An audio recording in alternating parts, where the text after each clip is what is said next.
Oi meninos e meninas, tudo bem? Esse vídeo é para a gente conversar um pouquinho sobre morfologia do português.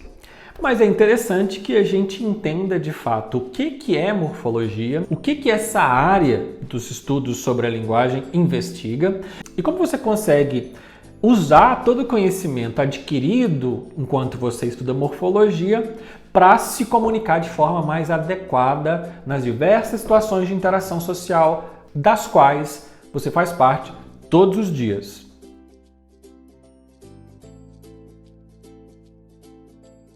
Morfologia, basicamente, é o estudo da forma. Você já deve ter ouvido essa palavra morfologia em outra disciplina que não a língua portuguesa. Por exemplo, na área de biologia, quando você ia analisar as partes que compõem uma planta, por exemplo, a raiz, o caule, as folhas, o fruto. Por que aquilo é morfologia? Porque morfologia é a área de investigação que estuda a forma que as coisas têm. No caso da biologia, vai estudar as formas que os seres vivos têm. No caso da linguagem, a gente vai estudar a forma que a língua tem. Provavelmente, em outras situações, você já deve ter ouvido também essa expressão morfar. O que os Power Rangers fazem quando eles morfam? Eles alteram a sua forma. Então, morfar, nesse caso, seria pegar a forma que eu tenho e fazer uma outra forma. Por que eu estou dizendo tudo isso antes? Porque eu quero que você entenda que morfologia é o estudo da forma. E no caso, morfologia do português é o estudo da forma que as palavras do português têm. Para entender mais ou menos como é que funciona o estudo da morfologia, vamos lembrar daqueles bloquinhos de montar que normalmente toda criança tem? Então imagina que isso aqui é uma palavra. Essa palavra é formada por várias partes, assim como esse negócio aqui, que eu não sei exatamente o que é formado por várias partes. Quando você estuda morfologia, é como se você desmontasse isso que você acabou de fazer para estudar essas peças separadamente. E por que eu faço isso? Porque quando eu entendo como é que essas peças funcionam separadamente, eu consigo usar as mesmas peças para montar outras coisas. Então, por exemplo, eu peguei as minhas pecinhas que eu tenho aqui, montei e fiz um robozinho. Brinquei com o meu robozinho, enjoei, não quero mais brincar de robô. Tô lá, jogo isso aqui para lá, desmonto as várias peças, só que eu só tenho essas peças, eu não tenho mais peças além dessas. E o que eu preciso fazer então? Para montar um outro brinquedo, para montar, sei lá, uma casa, um carro, eu vou ter que pegar as mesmas peças e montar de um jeito diferente. O que isso tem a ver com a língua, com o português especificamente, no caso desse vídeo? É que na língua portuguesa eu tenho peças e essas peças podem ser combinadas de formas diferentes para que eu forme palavras diferentes. Só que a novidade está aí. Assim como eu só tenho essas pecinhas aqui, eu não tenho mais, eu também na língua tenho sempre as mesmas peças. Eu não posso criar peças novas. Mas num vídeo anterior, que você vai procurar aí, eu já comentei que, se eu quiser, qualquer ser humano, se quiser, pode, hoje, criar uma frase que nunca ouviu, ou criar uma palavra que nunca ouviu, se quiser. Por que eu consigo criar uma palavra inédita, mas eu não consigo criar peças inéditas? O que acontece é que, entre uma palavra e outra, o que muda não são as peças, mas é o jeito de combinar essas peças. Assim como eu consigo, com as mesmas pecinhas do meu joguinho de montar, fazer com as mesmas peças um carro, depois desmonto e do que mudou do carro para o robô é só o modo como eu organizei as peças, na língua, o que muda de uma palavra para outra também não são as peças, mas o modo como elas são organizadas. Por exemplo, vou colocar aqui algumas palavras para você dar uma observada. Eu tenho falávamos, conversávamos, entregávamos. Você percebe que em falávamos, conversávamos e entregávamos, essas peças aqui são iguais. Eu uso as mesmas peças para dar a ideia de passado. E se eu trocar, por exemplo, esse vá que dá a ideia de passado, e colocar um re, a palavra já fica automaticamente no futuro. Então eu tinha falávamos no passado, troquei, ficou falaremos, foi para o futuro. A peça é a mesma que vai dar a ideia de futuro em conversaremos, em observaremos. Tá vendo que o que muda é só a combinação das peças e não as peças, porque eu não consigo criar peças novas. Eu posso utilizar as peças que já existem e combinar de formas diferentes. É para isso que a gente estuda morfologia, para aprender a combinar essas peças de forma eficiente, porque agora eu consigo saber qual é a função de cada um em específico.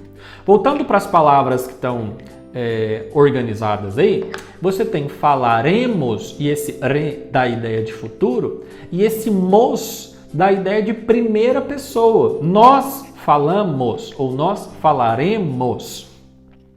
Essa mesma peça que dá a ideia de primeira pessoa do plural, eu posso usar em conversaremos e em falaremos, em entregaremos. De novo, são as mesmas peças, o que me permite usá-las em várias palavras diferentes. Por isso é importante eu saber como é que essas peças funcionam, qual que é a função de cada uma, porque daí eu consigo montá-las numa palavra de forma eficiente. Para entender então como é que as palavras funcionam, eu preciso primeiro conhecer quais são as partes que podem compor um vocábulo. Vamos começar então pelo radical. O que é um radical? O radical é aquela parte da palavra que traz o significado que ela tem. Como assim? A palavra inteira não traz um significado? Sim, a palavra inteira traz um significado, mas um pedaço dessa palavra é como se fosse a parte que traz a alma dessa palavra. Lembra quando a gente conversou sobre o signo linguístico, que é a união de um significante mais um significado? Para você conseguir manter interação com outro interlocutor, é preciso que o signo seja comum aos dois. Ou seja, que o significante, que é a parte que você ouve ou que você vê, produza o mesmo significado para que a gente consiga interagir.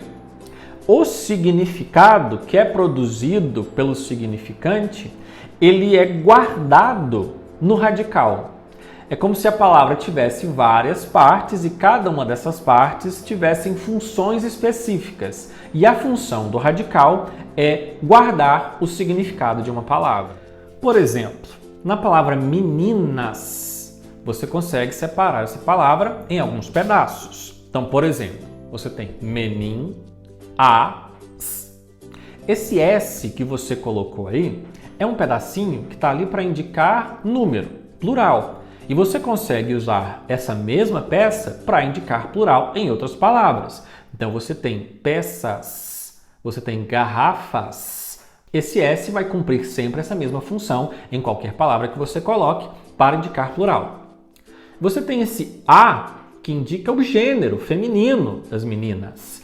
Então você vai usar esse A em outras situações também para indicar gênero feminino, como em professora, como em cantora, por exemplo. Agora, o pedaço menin até o N, desses três pedaços em que eu separei essa palavra, é o único que está relacionado exclusivamente para essa palavra. Então, ele não está relacionado à indicação de plural e pode ser usado em outras palavras. Ele não está sendo usado para indicar gênero e pode ser usado em outras palavras. Ele indica o significado. É por conta desse pedaço, menin, que eu sei que essa palavra meninas faz referência a um grupo de seres humanos de pouca idade do gênero feminino. Percebe o que é o radical? O radical ele não indica questões gramaticais, como plural, singular, feminino, masculino, passado, presente e futuro. Ele diz respeito ao significado que essa palavra tem. Então, por exemplo, mesa tem radical? Tem. Cadeira tem radical? Tem. Peça tem radical? Tem. Telefone tem radical? Tem. Dessas palavras, o pedaço que traz o significado e não questões gramaticais é que está relacionado ao radical da palavra. Nessa lista, as palavras ferro, ferreiro, ferradura, ferramenta, férreo, ferrenho e ferrugem.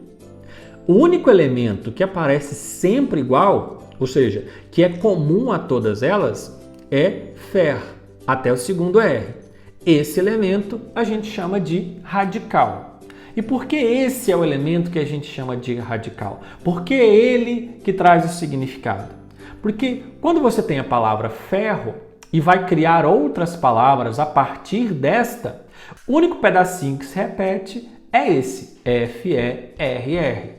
Então quer dizer que a letra O, que está ali no final de ferro, não faz parte do radical, porque ao criar outras palavras que têm o significado relacionado com ferro, que é a palavra primitiva, esse O não aparece. Portanto, ele não está relacionado com o significado, uma vez que nas outras palavras ele não aparece. Quando eu tenho feliz e vou criar infeliz ou infelizmente, nessas três palavras, o único pedacinho que se repete é feliz. Portanto, feliz é o radical dessa palavra. Resumindo, o radical é o elemento portador do significado comum a um grupo de palavras que a gente diz que pertencem à mesma família.